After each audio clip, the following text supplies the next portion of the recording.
1 John 4:4. You dear children are from God and have overcome them, because the one who's in you is greater than the one who's in the world.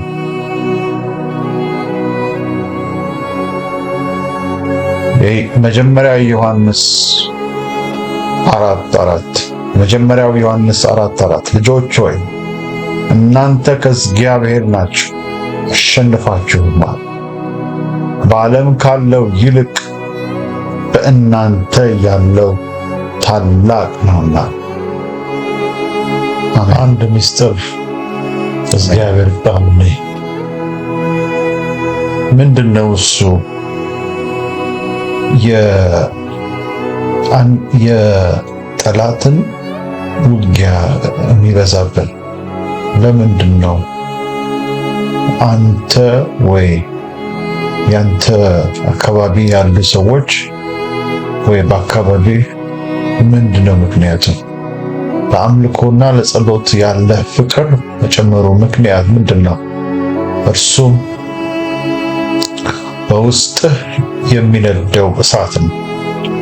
እናም በዙሪያ ጠላት የሚቀሰቅሰው እሳት ነው። ጠላት ብዙ ጊዜ አንተን የሚያተኩርበት ምክንያት አንዱ በውስጥህ የተቀመጠው እሳት ነው። ድል ነሺ ህይወትን የሚያቀናጀን እሱ ነው።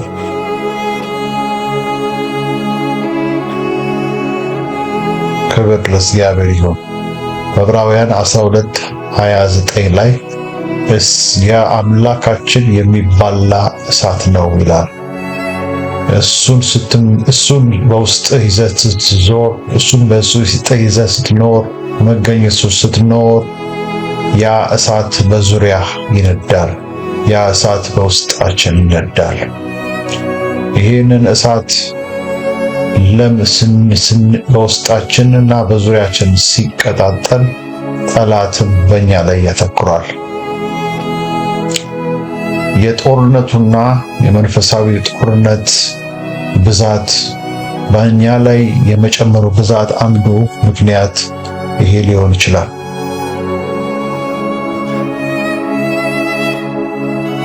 ይሄ ከማንነታችን የተነሳ ሳይሆን በመገኘቱ እግዚአብሔር መንፈስ በውስጣችን መገኘቱ ምክንያት አንድ ነው። ያም ምልክት አንድ ነው። አንደኛው ምልክት በመገኘታችን ብቻ በምንሄድበት በምንገባበት ውስጥ ምክንያት ጠላት ሪያክሽን ይፈጥራል። አትሞስፌሩ ይለወጣል። ሐሜት ይጠፋል። የማይታይ ነገር ሰዎች ይሰማቸዋል። ብዙዎች በዙሪያችን ያሉ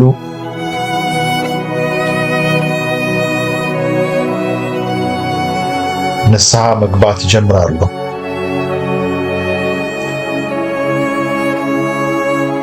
ለምን ሐዋርያው ጳውሎስን ሰይጣን አወቀው? ለምን ጌታ ኢየሱስ ክርስቶስን አወቀው? በውስጣቸውና በላያቸው ላይ የነበረው የእግዚአብሔር እሳትና መንፈስ ነው። የእግዚአብሔር የልዑል የእግዚአብሔር መንፈስ ነው። እግዚአብሔርም ጌታ ኢየሱስ ክርስቶስን በመንፈስ ቅዱስና በኃይል ቀባው፣ እርሱም መልካም እያደረገ ዞረ ተብሎ ተጻፈ። ሁለተኛው ምልክት ጸሎታችን ከመንፈስ ቅዱስ ይወርዳል፣ ከመንፈስ ቅዱስ ይወጣል፣ ከመንፈስ ቅዱስ ይለቀቃል። ዚዮ በግሪክ ወርድ ማለት የሚንተከተክ እሳት ማለት ነው። ዚዮ ማለት የመንፈስ ቅዱስ በውስጣችን መለኮታዊው እሳት ጸሎት ድግግሞሽ ሳይሆን ጸሎት ህይወታችን ይሆናል።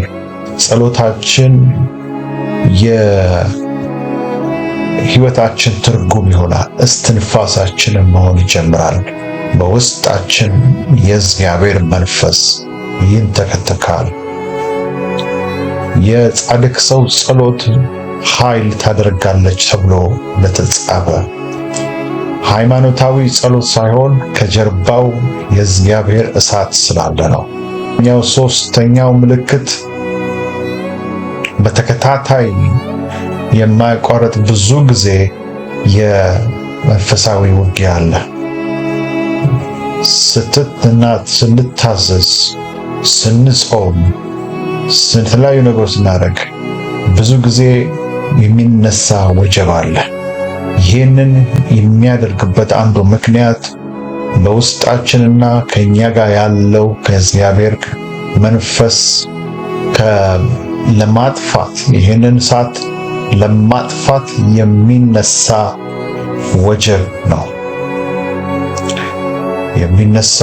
ወጀብ ነው። ግን ይህንን የተረዱ ቅዱሳን አማኞች ከመታዘዝና ወደፊት ከመሄድ ወደ ኋላ አይሉ። ጠላታችን በእኛ ላይ ብዙ ጊዜ የሚያተኩርበት አንዱ ምክንያት ይህንን መገኘት እንድንወጣ ነው። ከመገኘቱ ከልዑል ከእግዚአብሔር እንድንወጣ ነው። አራተኛው ምልክት ብዙ ጊዜ ሰዎች አይረዱንም። ብዙ ጊዜ ሰዎች አይረዱሽም። ብዙ ጊዜ ሰዎች በዙሪያህ ጥያቄ ያነሳሉ ወይም ደስ አይላቸው። ይሄ ምልክቱ አንዱ ነው። በውስጥህና በዙሪያ ባለው በሚገኘው የእግዚአብሔር መንፈስ ምክንያት ነው። ለአንዱ የህይወት ውሃ ሽት ስንሆን ለአንዱ ደግሞ የሞት ሽታ ልንሆን ይችላል። በውስጣችን ያለው ብርሃን ጨለማውን ስለሚነካው ጨለማቸውን በውስጣቸውን ያ ጨለማ መግለጽ ስለሚጀምር ሳይወዱ በግድ ሊጠሉ ይወዳሉ። ያለ ምክንያት መጥላት ይጀምራሉ። አንቺን ያለ ምክንያት መጥላት በዙሪያችን መራቅ ይጀምራሉ። ምክንያቱም ምንድነው ሲባሉ አይገባቸውም። ምክንያቱም ያ ብርሃን በውስጣቸው ያለውን ጨለማ ስለሚገልጥ። አምስተኛው ምልክት ለመነቃቃትና ለሪቫይቭል በተለየ መልኩ ሸክም ይሰማሃል። ይሄ እሳት በውስጥህ የሚነድ ከሆነ፣ ይሄ መገኘት በዙሪያ የሚቀጣጠል ከሆነ የመነቃቃት ሸክም ወደ አንተ ሁል ጊዜ አለ። ሰዎች እንዲነቃቁ፣ ሰዎች እንዲነቁ፣ ሰዎች እንዲነቃቁ ብዙ ጊዜ ያ ሸክም ባንተ ላይ ነው። ጸሎትህንም ይሄን ሻርፕ ያደርጋል። ይሄ ኖርማል የክርስቲያን ባህሪ አይደለም። ይሄ የእግዚአብሔር እሳት መለኮታዊ እሳት ያለባቸው ቅዱሳን ናቸው። ይሄ መለኮታዊ እሳት የእግዚአብሔር መንፈስ በኃይል ያለባቸው በውስጣቸው በሚቀጣጥለው ብዙ ጊዜ የሪቫይቨል ሰዎች እንዲነቃቁ ያ ሸክም ይሰጣቸዋል። ስድስተኛው ምልክትና ድንቅ ይከተላቸዋል። የሚያምኑትን እነዚህ ምልክት ይከተላቸዋል። ምንም አይነት አይደንቃቸውም። እግዚአብሔር በዙሪያቸው ብዙ አይነት ተአምራት ያደርጋል። ግን ደስ የሚላቸው ሕይወታቸው፣ ስማቸው በሕይወት መጽሐፍ ስለተጻፈ ነው። ይህን ምልክት ይከተላቸዋል። አጋንንትን ያወጣሉ። በበሽታ ላይ በበሽተኞች ላይ በታመሙ ላይ እጃቸውን ይጭናሉ፣ እነሱም ይፈወሳሉ። የተለያዩ ምልክትና ድንቅ በዙሪያቸው ይሆናል። ምክንያቱም እነሱ ምክንያቱ እንዳልሆኑ ስለሚያውቁ፣ ምክንያቱ በውስጣቸው ያደረው፣ ምክንያቱም በእነሱ ላይ ያለው የእግዚአብሔር መንፈስ የእግዚአብሔር ልጅ ኢየሱስ ክርስቶስ ምክንያት እንደሆነ ስለሚያውቁ። ሰባትና የመጨረሻ ሸክማቸው ብዙ ጊዜ ይጨምራል። መከራቸው ብዙ ጊዜ ተለያየ መከራ ውስጥ ሊያሳልፋቸው ይችላል። እድሜያቸው ሌላ ከእድሜያቸው እኩል ያልሆነ ፈተናዎች ሊገጥማቸው ይችላል። ዮሴፍ አንዱ ምልክት ነው። በ17 እድሜው በዛ ህልም በዛ ራእይ ምክንያት ወደ ጉድጓድ ተጣለ፣ ወደ እስር ቤት ሄደ። ያ ለብዙ መዳን ምክንያት የሚያደርገው ጥሪ በላ ስላለበት ነው። በአንደኛው ጴጥሮስ 4:12 ላይ አትግረሙ ብሎ እንደተጻፈ ብዙ አይነት መከራ ብትቀበሉ አትደነቁ፣ ምክንያቱም የእግዚአብሔር ዓላማ የእግዚአብሔር እቅድ ባንተና ባንቺ ላይ ስላለ ነው። ማች ቢያደርግም ግን ይህንን ተልእኮ የሚያስፈጽመው እግዚአብሔር ራሱ እኛ የሚሰራው ነው። ውጊያችን ከስጋና ከደም ስላልሆነ ከመንፈሳዊ ስፍራ ካሉት ክፋት አለቃት ስለሆነ ነው። ጠላቶቻችን ብዙ ጊዜ እቅድ አላቸው። ይህንን እሳት ለማጥፋት፣ ለማቀዝቀዝ፣ ለማዳፈንና ለብ ለማድረግ ነው። ምክንያቱም በሄዱበትና በሚገቡበት አካባቢ ሁሉ ላይ ይሄ እሳት በዙሪያቸው ስለሚያበራ ነው። ይሄ እሳት እንደ ብርሃን በዙሪያቸው ባሉት ላይ ስለሚያበራ ብዙ ጊዜ የሰው ስጋ ለባሽ አያስተውልም፣ ግን በአካባቢው ያሉ መናፍስቶች ያውቃሉ። ሐዋርያው ጳውሎስን ሲላስን እየተከታተለች በሐዋርያት ሥራ ምዕራፍ 16 ከቁጥር 16 ጀምሮ ወደ ጸሎት ስፍራ ስንሄድ የሟርተኝነት መንፈስ የነበረባት ጌታዎቿን እየጠነቆለች ብዙ ጊዜ ትርፍ ታመጣ የነበረች አንዲት ገረድ አገኘችን። እርሷም ጳውሎስን እኛን የተከታተለች የመዳንን መንገድ የሚነግሯችሁ እነዚህ ሰዎች የልዑል አምላክ ባሪያዎች ናቸው ብላ ትጮህ ነበር። ይህንን እጅግ ቀን አደረገች።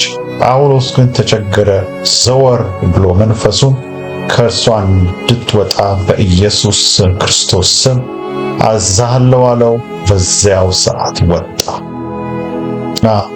ባርናባስን ስትከታተል የነበረችው አንዷ ምልክት ናት። ይህ እንደው መልካም ነገር እየተናገረች ብትዞርም እነዚህ የአምላክ መዳን የሚናገሩ የመዳን መንገድ የሚያሳዩ ናቸው ብትልም ግን በእሷ ውስጥ የሚናገረው የነበረው ሌላ መንፈስ ነበረ። የእግዚአብሔር መንፈስ ሳይሆን ክፉ መንፈስ ነበረ። ሐዋርያው ጳውሎስን ስለለይ ዞር ብሎ አያት ተብሎ እንደተጻፈ ይለዩዋለሁ።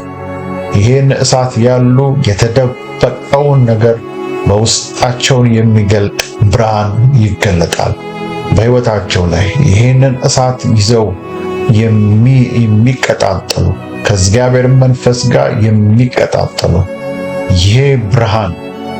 ይሄ ብርሃን እየበራ ጨለማውን ያበራል። የተደበቀ ነገር ሊኖር አይችልም። መናፍስትን የመለየት ጸጋቸው ኃይል ይሆናል። ይለያሉ። ሌሎች የደካከሙ ሌሎች ለብ ያሉ ቅዱሳን በነሱ ምክንያት ይነቃቃሉ፣ ይለኮሳሉ፣ ይበራሉ።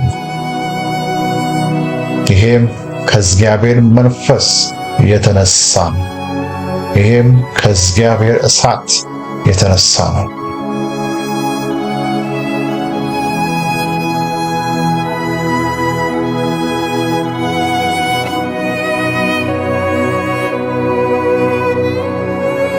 ክብር ለእግዚአብሔር ይሁን። ክብር ለመንፈስ ቅዱስ ይሁን። ይሄ እሳት በነደደ በተቀጣጠለ ቁጥር በዙሪያችን የሚነሱ ማንኛውም የጠላት እሳቶች 7 እጥፍ እንኳን ቢያነድ ምንም አንሆንም። ክብር ለመንፈስ ቅዱስ ይሁን። በውስጣችን ያለውን እሳት፣ በላያችን ላይ ያለውን እሳት የምንጠብቅ፣ የምንንከባከብ፣ የምናነድ በፈቃደኝነት ከእግዚአብሔር መንፈስ ጋር በእግዚአብሔር መንፈስ የምንነዳ ያድርገን። የሰራዊት ጌታ በእኛ ላይ ያለው የእግዚአብሔር እሳት ሁል ጊዜ ይንደድ፣ ሳያቋርጥ ይንደድ፣ በኢየሱስ ክርስቶስ ስም አሜን።